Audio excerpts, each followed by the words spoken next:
It began as a hushed conversation behind the walls of Kensington Palace one aides tried to downplay and courtiers quickly silenced. But the look on Meghan Markle's face as she reportedly revisited a long-forgotten royal letter said everything the palace refused to confirm. Something had resurfaced, and it involved a message from Queen Elizabeth II herself. Before we go deeper into what this really means for the royal family, make sure to subscribe so you don't miss a single update. What began as a quiet whisper among insiders soon evolved into something far more unsettling, something that refused to remain buried. Reports suggest that Meghan, after years of carefully navigating public narratives and private tensions, had once again turned her attention to a document that many believed had long been locked away not just physically, but symbolically within the institution itself. This was not just any correspondence. This was said to be a letter written in the final days before a wedding that would reshape the monarchy's modern identity, a moment that the world celebrated but perhaps never fully understood. And now, more than a decade later, its shadow was returning. Those familiar with palace operations have long maintained that certain communications are never meant to re-enter public discourse.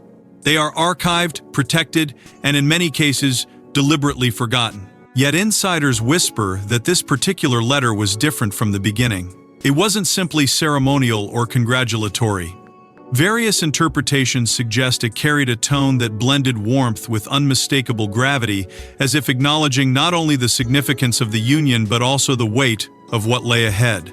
And if that interpretation holds even a fragment of truth, then the implications are profound, because it means the challenges that would later unfold were not entirely unforeseen. For years, the existence of such a letter remained little more than speculation, dismissed as rumor or exaggerated by those on the outside looking in. But now, the narrative appears to be shifting. Sources close to royal reporting circles hint that Meghan's decision to revisit the letter was not spontaneous. It was deliberate, calculated, perhaps even inevitable. After all, 12 years is not just time passing, it is time revealing. It allows perspectives to change, emotions to settle, and truths to resurface with a clarity they once lacked. And in that clarity lies something far more powerful than any official statement: the suggestion that the story the world was told may never have been complete. What makes this moment even more striking is not just the letter itself, but the reaction it has quietly triggered. Because within the monarchy, silence is rarely passive. It is strategic. When something is ignored, it is often because acknowledging it would give it weight, legitimacy, and momentum. And yet, despite that long-standing strategy, the mere mention of this letter has begun to ripple through royal discourse once again. Questions that were once considered settled are being reopened. Assumptions that felt permanent are being reconsidered. And perhaps most telling of all, the absence of a response is beginning to speak louder than any denial ever could. Because if this letter truly exists as described, then it represents more than a private exchange. It becomes a piece of a much larger puzzle, one that connects past intentions with present realities. And in that connection lies a tension that cannot be easily dismissed. A tension between what was expected, what was promised, and what ultimately unfolded. It forces a reconsideration not just of individuals, but of the system itself, the structure that governs loyalty, duty, and identity within one of the most scrutinized institutions in the world. But the resurfacing of this letter wasn't just a personal revelation. It threatened to reopen a chapter the monarchy had carefully sealed. Long before the spectacle of the wedding of Prince Harry and Meghan Markle captivated millions, a quieter exchange took place, one that never reached the public eye, yet may have carried more weight than the ceremony itself. In the months leading up to that moment, when Meghan Markle prepared to step into a world defined not just by tradition but by unspoken rules, the atmosphere inside royal circles was already shifting. Reports suggest that her arrival was not viewed as a simple addition to the family, but as a transformation, one that carried both promise and uncertainty in equal measure. Because entering the monarchy is never just about joining a family. It is about stepping into an institution that has survived centuries by carefully managing every transition, every alliance, every new presence that threatens to alter its delicate balance. And at the center of that balance stood Queen Elizabeth II, the final authority whose quiet decisions often carried more consequence than any public declaration. Those familiar with royal protocol understand that before any marriage is formalized, there are moments that never appear in official records. Moments of guidance. Moments of caution. Moments where expectations are set in ways that cannot be publicly documented, yet are deeply understood by those involved. It is within this context that the existence of a private written communication begins to take on deeper significance. Insiders whisper that such a letter, if it existed, would not have been written lightly. Every word would have been deliberate, every phrase measured. Because when a monarch chooses to write, it is rarely casual, it is intentional, often reflecting not just personal sentiment, but institutional foresight. Speculation around the tone of this letter has only intensified as time has passed. Some interpretations suggest it may have carried warmth, a welcoming gesture from a sovereign who had witnessed decades of change and understood the importance of adaptation. Others, however, hint at something more layered, guidance that bordered on caution, words that acknowledged both opportunity and risk. And then there are those who believe it may have contained a quiet warning, not of failure, but of reality. A reminder that life within the monarchy is not shaped by personal ambition, but by duty, restraint, and an unwavering commitment to something larger than oneself. If such a message was conveyed, even subtly, then it raises a question that lingers with increasing weight. How much of what followed was already anticipated? The symbolic weight of a letter from the monarch cannot be overstated. It is not merely communication. It is a reflection of authority, of continuity, of a system that has long relied on both spoken and unspoken understandings to maintain its structure. Documents like these are rarely disclosed because they exist in a space between personal and institutional, too significant to ignore, yet too sensitive to reveal. They are part of what some royal historians describe as the silent framework of the crown, the invisible mechanisms that guide behavior without ever needing to be publicly acknowledged. And once created, they are often preserved not for discussion, but for reference, quiet reminders of intentions that may only be fully understood in hindsight. As the world watched a fairy tale unfold, as millions celebrated what appeared to be a modern chapter in an ancient institution, those within the inner circles of the monarchy were, according to various accounts, far more measured in their response. Because behind the ceremony, behind the pageantry, there were already questions forming. Questions about compatibility, about expectations, about whether this new union would align with the traditions it was entering or challenge them in ways that could not yet be predicted.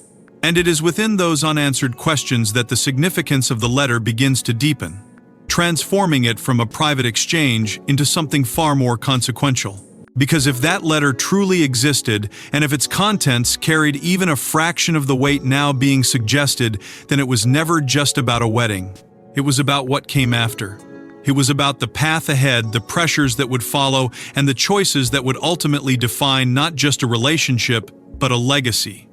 And in that sense, the letter becomes more than a piece of the past, it becomes a lens through which the present can be re-examined, revealing connections that were once hidden beneath the surface of celebration. And while the world celebrated a fairy tale union, those closest to the crown were already questioning what had been quietly set in motion. For over a decade, the letter vanished into silence, buried beneath headlines, interviews, and growing distance between Prince Harry and the institution he once called home. In the years that followed the wedding, the narrative seemed to move forward at an almost relentless pace, as if the past had been deliberately folded away to make room for a new chapter. And yet, within that forward motion, something remained unresolved. Meghan Markle never publicly acknowledged the existence of the letter, not in interviews, not in speeches, not even in moments when the world expected revelations. It was as though the document had been sealed not just in archives, but within memory itself. Reports suggest that this silence was not incidental. It was intentional. Because in royal circles, what is not said often carries as much meaning as what is spoken aloud. As time passed, the relationship between the Sussexes and the royal household began to shift in ways that were impossible to ignore. What once appeared to be a modern evolution of the monarchy slowly transformed into something far more complicated, marked by tension, distance, and an increasing sense of divergence. Insiders whisper that the early optimism surrounding the union began to erode under pressures that were never fully visible to the public. Expectations clashed with reality. Personal identity collided with institutional demands. And somewhere within that growing divide, the letter, whatever it contained, remained untouched, unspoken, yet perhaps not entirely forgotten. By 2020, the shift had become undeniable. The decision by Prince Harry and Meghan to step back from their roles sent shockwaves through both the monarchy and the media landscape. It was a move that redefined their position within the royal structure and raised questions that extended far beyond their personal circumstances. Why had it come to this? What pressures had built beneath the surface to lead to such a dramatic break? And perhaps more quietly, what early signs had been overlooked or dismissed? Various interpretations suggest that moments from the beginning, moments like the alleged letter, may have held clues that were only now being reconsidered in hindsight. The media, of course, played its role in shaping the unfolding narrative. Headlines focused on immediate events, on interviews, on statements and counterstatements that captured public attention but often left deeper questions unexplored.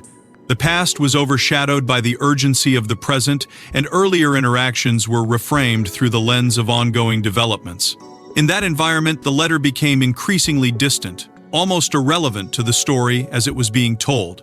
And yet, according to sources familiar with royal reporting, its absence from public discussion did not diminish its significance. If anything, it heightened it. Because the longer something remains unaddressed, the more weight it begins to carry when it finally resurfaces. There are those who suggest that the letter became too sensitive to revisit, not because of what it definitively stated, but because of what it might imply. If it contained guidance that went unheeded or warnings that later appeared prophetic, then acknowledging it would introduce a new layer of complexity to an already intricate narrative. It would shift the focus from what happened to what was anticipated, from reaction to foresight. And within an institution that carefully manages its image and legacy, such a shift is not taken lightly. Throughout all of this, the palace maintained its characteristic silence. No confirmation, no denial, no acknowledgement that such correspondence ever existed. This silence, consistent and unwavering, became part of the story itself, because in the monarchy, silence is rarely empty. It is often a deliberate choice, a way of preserving stability by avoiding engagement with speculation. But as history has shown, silence can also create space for interpretation, for questions to grow, for narratives to evolve beyond their original boundaries. And so the letter remained where it had always been, in the shadows of a story that continued to unfold without it, yet perhaps never fully escaped its influence. A hidden thread quietly connecting the past to the present, waiting for the moment when it might once again come into focus. But silence in royal circles is rarely accidental. It often signals something far more calculated beneath the surface. Now, whispers about the letter's contents have begun to surface, and what they suggest could reshape how the entire story has been understood. For years, the absence of detail allowed speculation to remain scattered, uncertain, almost easy to dismiss. But now, as fragments of interpretation begin to align, a more coherent picture is quietly taking shape, one that carries a weight far beyond a simple private exchange. Reports suggest that the letter may have outlined expectations not in rigid commands, but in carefully measured language, the kind that defines royal communication. Expectations about duty, about the role one must play within an institution that does not bend easily to individual identity.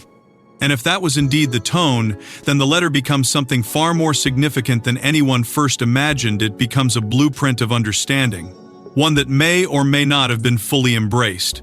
Those familiar with the monarchy often describe it as a system built not just on tradition, but on hierarchy that is both visible and invisible. Titles and roles are only the surface. Beneath them lies a deeper structure, one governed by conduct, restraint, and an unspoken awareness of place. It is within this framework that the reported references to tradition begin to take on meaning, not as restrictions, but as anchors. Anchors that hold the institution steady, even as the world around it changes. And yet, for someone entering that system from the outside, those same anchors can feel like limitations, boundaries that are difficult to navigate without guidance that is both clear and accepted. Speculation has also pointed toward the possibility of subtle warnings woven into the letter's wording, not warnings of failure, but of reality, of the pressures that come with visibility, of the scrutiny that never fades, of the expectation that personal narratives must often yield to collective responsibility. These are not concepts that are easily communicated in public statements, But within private correspondence, they can be conveyed with a depth that is both direct and nuanced. And if such ideas were present, then the letter may have served as an early attempt to bridge the gap between expectation and experience, a bridge that, over time, may not have held. Perhaps the most striking interpretation, however, centers on the idea of responsibility over personal narrative. It is a phrase that resonates deeply within royal tradition, where individual expression is often balanced against institutional continuity. If the letter touched on this principle, even indirectly, then it introduces a tension that would later become impossible to ignore. Because the challenge of balancing personal voice with public duty is not easily resolved, it is a constant negotiation, one that defines the experience of those within the monarchy in ways that are rarely visible from the outside. And yet, interpretations of the letter remain far from unanimous. Some suggest that it was, at its core, a gesture of support and effort by Queen Elizabeth II to welcome a new member into an institution she had spent a lifetime preserving. Others believe it carried firmer undertones, boundaries that were not meant to constrain, but to clarify. This divide in interpretation only deepens the mystery, because it suggests that the letter's true meaning may depend as much on perception as on its actual content. And in that ambiguity lies its power, shaping narratives without ever being fully revealed. What makes this moment particularly significant is not just the possibility of what the letter contained, but how those contents, if confirmed, could alter public understanding. For years, the story has been told in a certain way, framed by events as they unfolded and interpreted through the lens of evolving perspectives. But if the letter introduces an earlier layer of context, then it forces a reevaluation of everything that followed. It suggests that the seeds of later developments may have been present from the very beginning, hidden within words that were never meant to be dissected in the public arena. And that realization brings with it an even deeper question, one that lingers beneath every interpretation, every speculation, every attempt to piece together the truth. Because if such guidance, such expectations, such carefully chosen words did exist, then they were not created in isolation. They were part of a broader awareness, a shared understanding among those closest to the crown. And if that is the case, then the silence that followed becomes even more complex, even more deliberate, even more revealing in what it chose not to say. And if these interpretations hold even partial truth, they raise an even more pressing question: who knew, and who chose to remain silent? Inside palace corridors, the resurfacing of the letter reportedly triggered quiet concern because some stories are not meant to return once they've been buried. What followed was not a public reaction, not a statement, not even a denial, but something far more telling in the world of the monarchy: movement behind the scenes.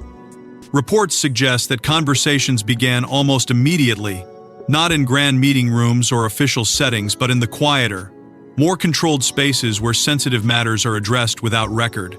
These were not discussions meant to produce headlines. They were discussions meant to contain them.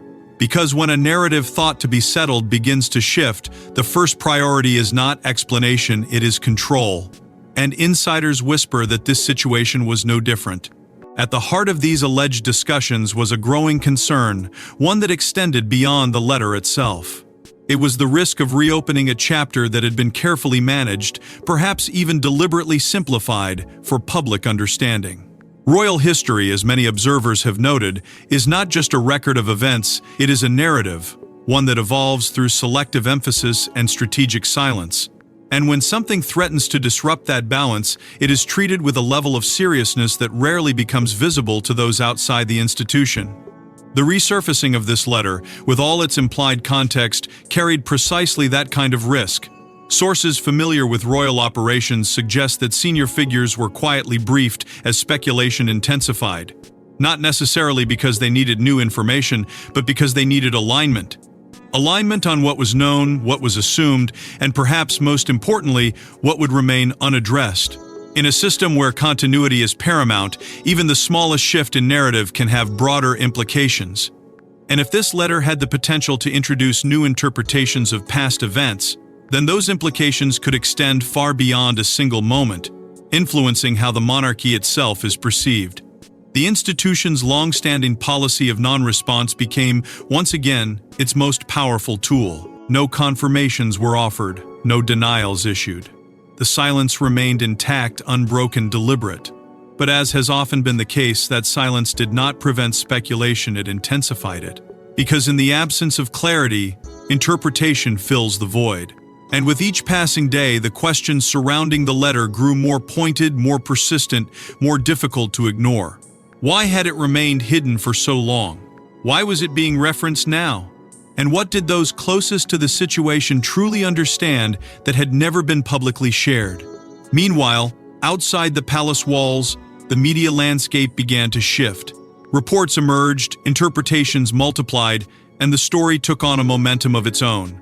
Each new piece of speculation added another layer, another possibility, another angle through which the letter could be understood. And with that momentum came pressure, subtle at first, but steadily increasing. Pressure for clarity, pressure for acknowledgement, pressure for a narrative that could reconcile the past with the present. Yet, despite this growing intensity, the institution held its position, relying on the same strategy that had preserved it through countless challenges. Restraint. But restraint comes with its own risks. Because when a narrative is left unaddressed, it does not disappear. It evolves. It expands beyond its original boundaries, shaped by those who attempt to interpret it without access to its full context. And in this case, the potential consequences of that evolution were particularly significant. If the letter were to alter established narratives, even subtly, it could shift perceptions that had taken years to solidify. It could introduce doubt where certainty once existed. It could challenge assumptions that had been accepted without question. And perhaps most critically, it could redefine how key moments in recent royal history are understood, not by replacing them, but by reframing them, by suggesting that what appeared to be spontaneous developments may, in fact, have been part of a longer, more complex progression. A progression that began not with public events, but with private words written long before their significance could be fully recognized. But the deeper issue wasn't just the letter itself, it was what its timing suggested about shifting power and perspective. After 12 years, the decision to break silence was not random, and those watching closely believe it signals something far bigger than a single revelation. Time, in royal history, is never just time. It is distance, perspective, and sometimes strategy. And when a moment that has been buried for over a decade suddenly resurfaces, it rarely does so without purpose. Reports suggest that the timing of this renewed attention to the letter aligns with a broader shift already underway within the monarchy, a shift defined by changing roles, evolving authority, and an increasing focus on legacy. The institution itself is navigating a period of transition, and within that transition, narratives that were once stable are beginning to move. It is within this context that Meghan Markle's decision to revisit the letter begins, to feel less like a reflection on the past and more like a statement about the present. For years, her story has been shaped not only by her own voice, but by the interpretations of others' media, commentators, and the institution she once represented. Now, according to various interpretations, this moment may signal an attempt to reclaim that narrative, to reintroduce context that had previously remained unseen. Because controlling a narrative is not simply about speaking, it is about choosing when to speak. And after 12 years, that choice carries a weight that cannot be dismissed as coincidence. It suggests intention. It suggests awareness. And perhaps most importantly, it suggests that there may be more to come. Speculation has already begun to build around what this could mean moving forward. Some observers point to the possibility of new projects, new interviews, or new disclosures that could expand on what has only just been hinted at. Others believe that this moment is less about immediate revelation and more about setting a tone, preparing the ground for a broader reassessment of past events. In either case, the effect is the same. Attention is shifting. The focus is no longer solely on what happened, but on how it is being reinterpreted in real time. And within that reinterpretation lies a sense of anticipation, a feeling that the story is far from complete. At the same time, public sentiment itself has evolved. The way audiences engage with royal narratives today is not the same as it was a decade ago. There is a growing appetite for transparency, for deeper understanding, for perspectives that go beyond official statements. This shift has created an environment in which previously untold details can carry significant impact, shaping opinion in ways that would have been far less likely in the past. And it is within this environment that the resurfacing of the letter gains even greater significance, because it intersects with a moment when audiences are more willing than ever to question established narratives. Distance also plays a crucial role. Being removed from the daily structure of the monarchy changes perspective, offering space to reflect, to reassess, and to redefine. For Meghan, that distance may have provided not just clarity, but the freedom to revisit moments that were once too constrained by circumstance to be addressed.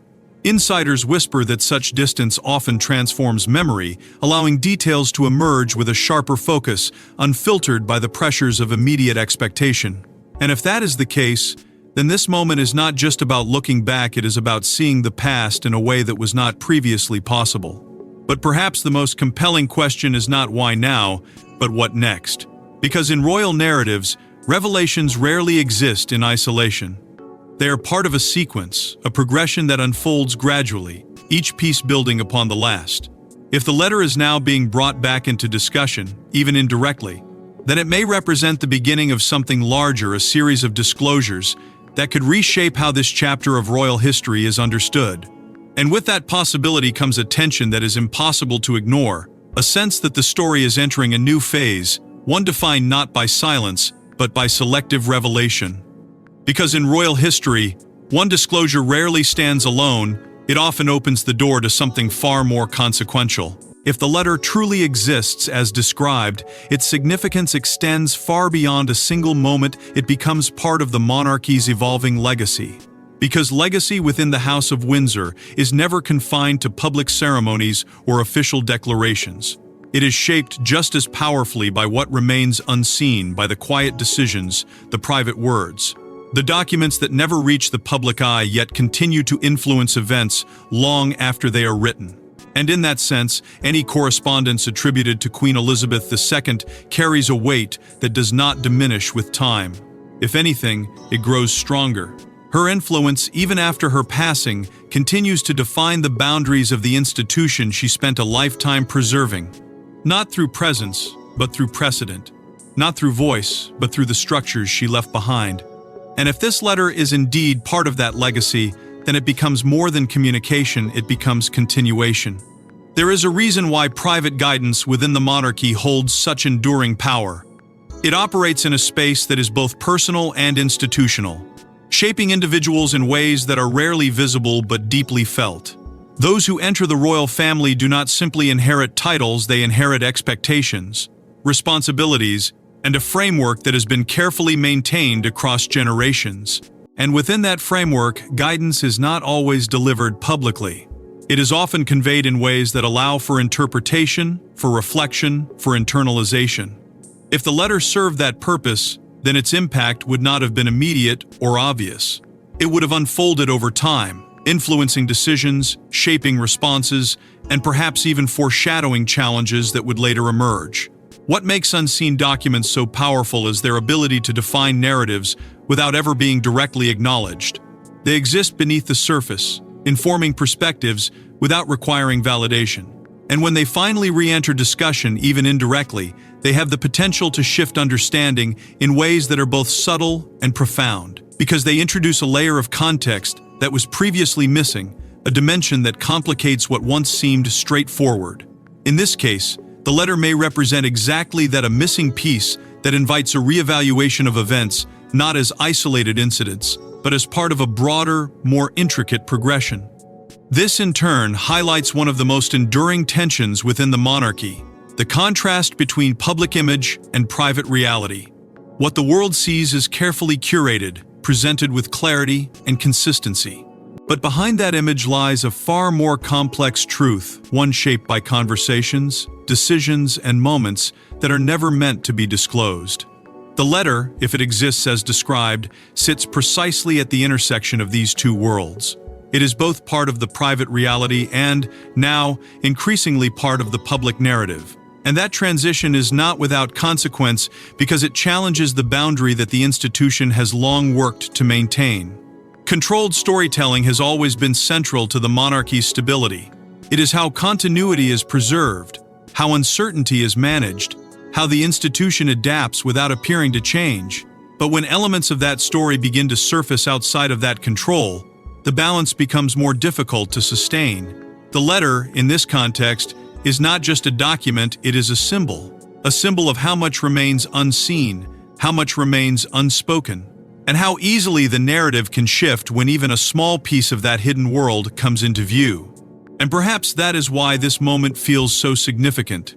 Not because the letter provides definitive answers, but because it raises new questions about intention, about foresight, about the extent to which the present was shaped by the past in ways that were never fully understood. It suggests that the story, as it has been told, may only be part of a larger truth, one that continues to unfold with each new revelation.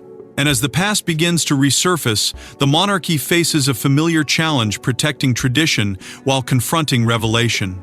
In the end, the full truth behind the letter may never be officially confirmed, but in royal history, what remains unspoken often speaks the loudest. Because within the monarchy, confirmation is rarely the goal. Stability is.